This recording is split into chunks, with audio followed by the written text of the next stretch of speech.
दोस्तों नमस्कार, आप सबका स्वागत है मेरे चैनल हिंदी की बिंदी पर। मैं हूं डॉक्टर प्रदीप प्रसन्न और आप भी प्रसन्न होंगे। आइए कुछ नई बातें सीखते हैं आज के टॉपिक के साथ।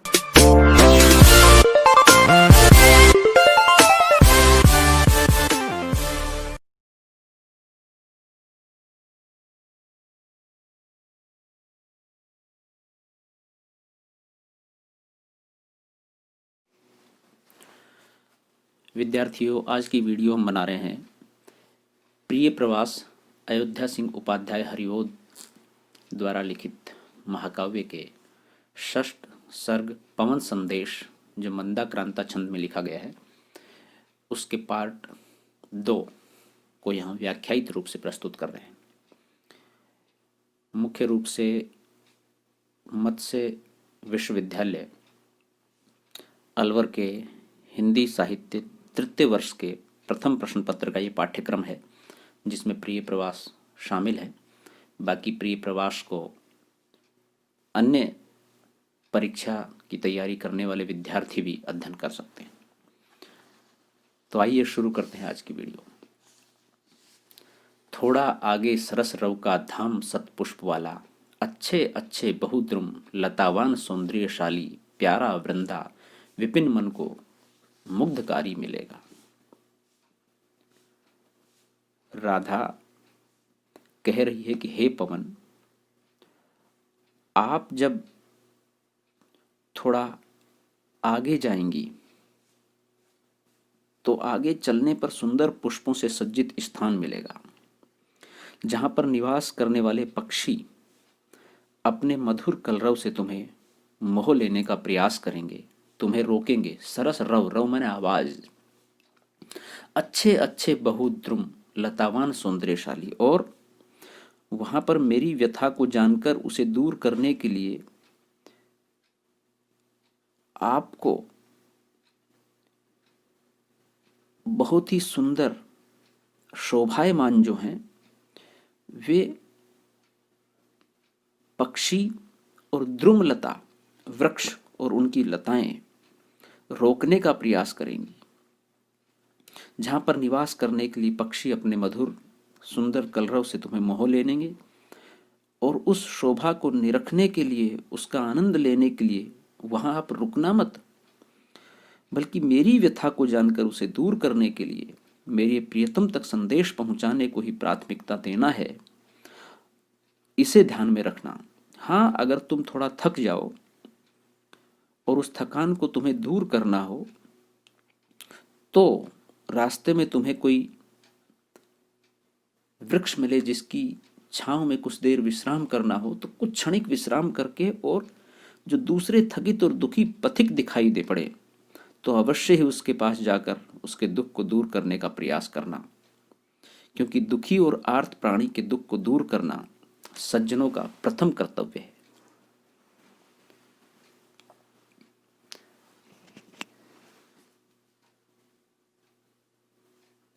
आना जाना इस विपिन से मोह माना न होना, और दुखी और आर्त प्राणियों के दुख को दूर करना ये मुख्य कार्य है।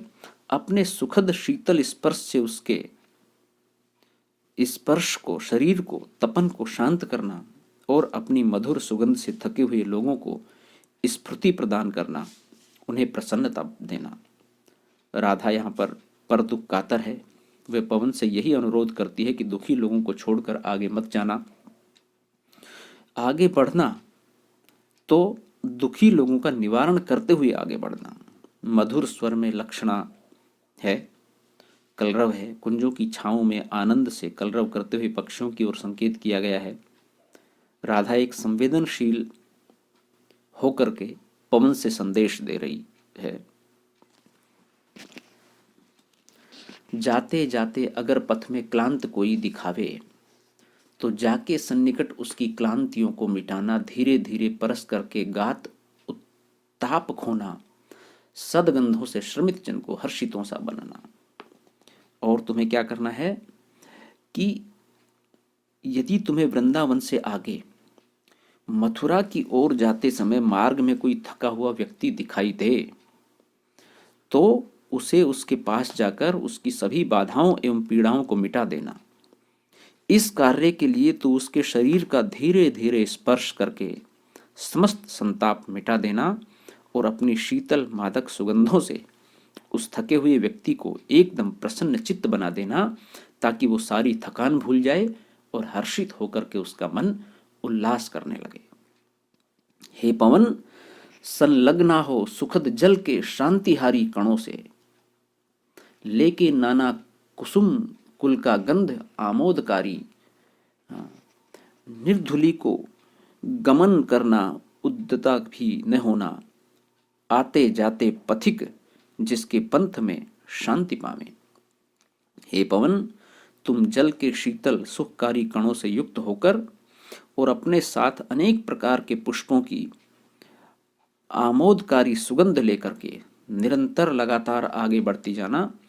तुम अपने मार्ग में इस तरह गमन करना कि धूल जरा भी न उड़ पाए और उद्यता भी न हो, अर्थात अतिव तीव्र वेग से उड़ने वाली भी मत बनना, क्योंकि अधिक तीव्र अगर वायु चलेगी तो धूल उड़ेगी और अपने साथ बहुत सारी चीजें बहा ले जाएगी। अतः मार्ग में आते जाते पथिकों को शांति प्राप्त होवे और उन्हें किसी भी प्रकार की असुविधा न होवे, इस गति से गमन करना। लज्जाशील पथिक महिला जो कहीं दृष्टि आवे, होने देना विकृत वसना तो न तू सुंदरी को, थोड़ी जो थोड़ी भी श्रमित वह हो, गोद ले शांति खोना, होठों की ओ कमल मुख की म्लानताएं मिटाना। हे पवन, राधा पवन से कहती है कि हे पवन, वृंदावन से मथुरा जाते हुए मार्ग में यदि कोई लज्जाशील मर्यादित पथिक स्त्री तुम्हें दिखाई दे तो तुम उसके इधर उधर बिखरे हुए वस्त्रों को मत उड़ाना, अर्थात अपनी गति से उसके वस्त्रों को उड़ने मत देना, संभाल के रखना। उस सुंदरी युवती की मर्यादा उसके वस्त्रों के साथ बनी रहने देना। हे पवन, वह महिला थोड़ी सी भी यदि थकी हुई तुम्हें दिखाई देती हो तो धीरे धीरे उसे अपनी गोद में लेकर उसकी थकान को दूर करना।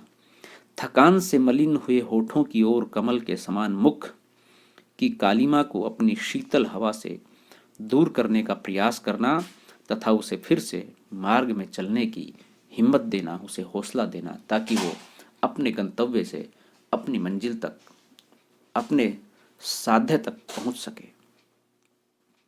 जो पुष्पों के समधुर रस को साथ सानंद बैठे पीते होवें भ्रमर भ्रमरी, सौम्यता जो दिखाना थोड़ा सा भी न कुसुम हिले, ओ ने उद्विग्न वे हों, क्रीड़ा होवे ने कलुषमयी केली में होने बाधा।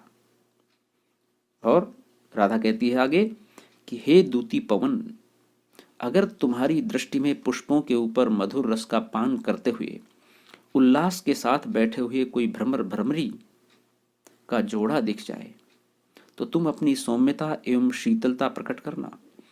पूरी कोशिश करना कि तुम्हारे वेग से फूल थोड़ा सा भी कंपित नहीं होने पावे, नहीं तुम्हारे स्पर्श से वे अधिक उद्विग्न हो पावे। यहाँ राधा जो स्वयं प्रेम विरह से पीड़ित है, व्यथित है तथा प्रेम में मिलन का महत्व समझती है, इसलिए वो इस तरह की बातें कह रही है। इसलिए वायु को सावधान करती हुई कहती है कि किसी भी तरह से तुम्हारे कारण हे वायु, भ्रमर भ्रमरी के प्रेम में कोई विघ्न उत्पन्न न होने पावे। उन दोनों के मध्य जो प्रेम क्रीड़ा चल रही है वह तुम्हारे वेग से विरह दुख में न बदल जावे, अर्थात उनके आनंद में किसी प्रकार का खलल, किसी प्रकार की रुकावट उत्पन्न न करने की कोशिश करना, बल्कि उनके सानिध्य को और प्रगाढ़ करने में अपनी भूमिका का निर्वहन करना। विरह पीड़ा से व्यथित राधिका द्वारा महिला पथिक के वस्त्रों का यथा अनुरूप होना, उसकी मर्यादा को समझना और प्रेम में डूबे किसी भी जोड़े को व्यथित व अलग नहीं करना उसके स्वयं के हृदय को पीड़ा एवं व्यथा का चित्रण है। अनुप्रास एवं काव्यलिंग अलंकारों का प्रयोग है। छंद मंदाक्रांता है, पद योजना भावानुरूप है। आगे है, कालिंदी के पुलिन पर जो कहीं भी कढ़े तो, छू के नीला सलिल उसका अंग उत्ताप खोना, जी चाहे तो कुछ समय वहां खेलना, पंकजों से छोटी छोटी सुलहर उठा क्रीड़ितों को नचाना। राधा कहती है पवन से कि मथुरा के मार्ग में तुझे कालिंदी नदी मिलेगी। जब तू उसके किनारे पर से गुजरे तो उसका नीला पानी स्पर्श करके अपने ताप को मत रख कर देना। कहने का आशय यह है कि पवन भी चलते चलते थक गई होगी तो यमुना नदी का शीतल जल उस गर्म पवन को भी शीतलता प्रदान करेगा। राधा आगे कहती है कि हे पवन, अगर तुम्हारा मन करे तो नदी में खिले हुए कमल के फूलों के साथ कुछ समय खेलना, व्यतीत करना। नदी की छोटी छोटी लहरों को यथोचित उठाकर कमल के फूलों के साथ खेलना, ताकि जिससे तुम्हारी थकान भी उस शीतल जल से शांत हो जाए। प्यारे प्यारे तरु किसलयों को कभी जो हिलाना, तो हो जाना मृदुल इतनी टूटने वे न जावे पावे। शाखा पत्रों सहित जब तू केली में लग्न हो तो थोड़ा सा भी न दुख पहुंचे शावकों को, खगों को। आगे राधा कहती है कि हे पवन,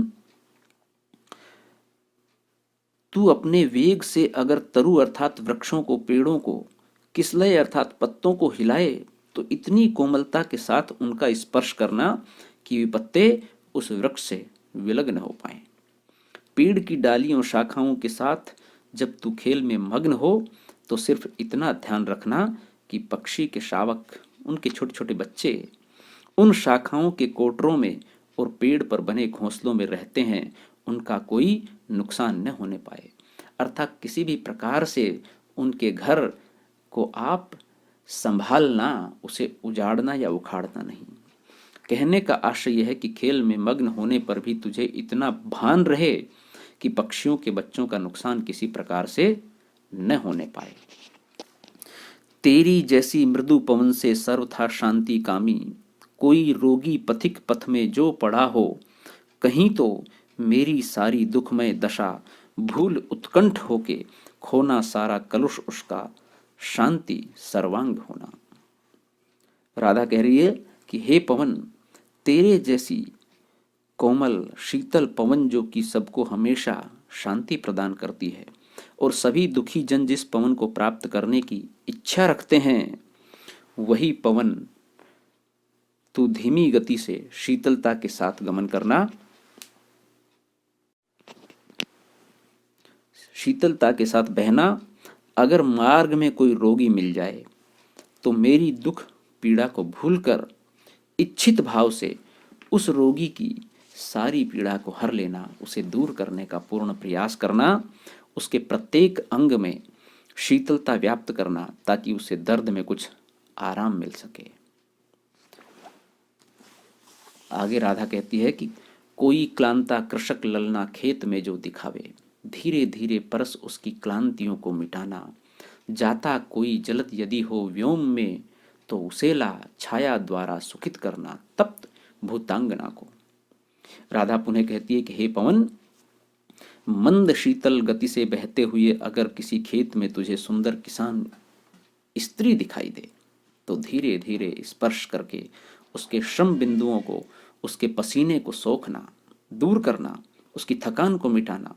यदि तुम्हें आकाश में पानी से पूर्ण कहीं बादल दिखाई दें तो उसे अपने साथ ला पृथ्वी पर जल बरसाना, क्योंकि एक किसान सिर्फ और सिर्फ समय पर अच्छी फसल हो जाए ये चाहता है, और उसके लिए बारिश हो, फसल अच्छी हो, ये उसकी कामना होती है। तो तू वही करना जिससे कि जल बरसे और खेत तृप्त हो जाएं, जिससे धूप में जलती हुई पृथ्वी को तथा कृषक स्त्री दोनों को सुख प्राप्त हो। हवा के स्पर्श से ही बादल बरसते हैं, और बादलों का बरसना पृथ्वी व कृषक दोनों के लिए सुखद पूर्ण होता है।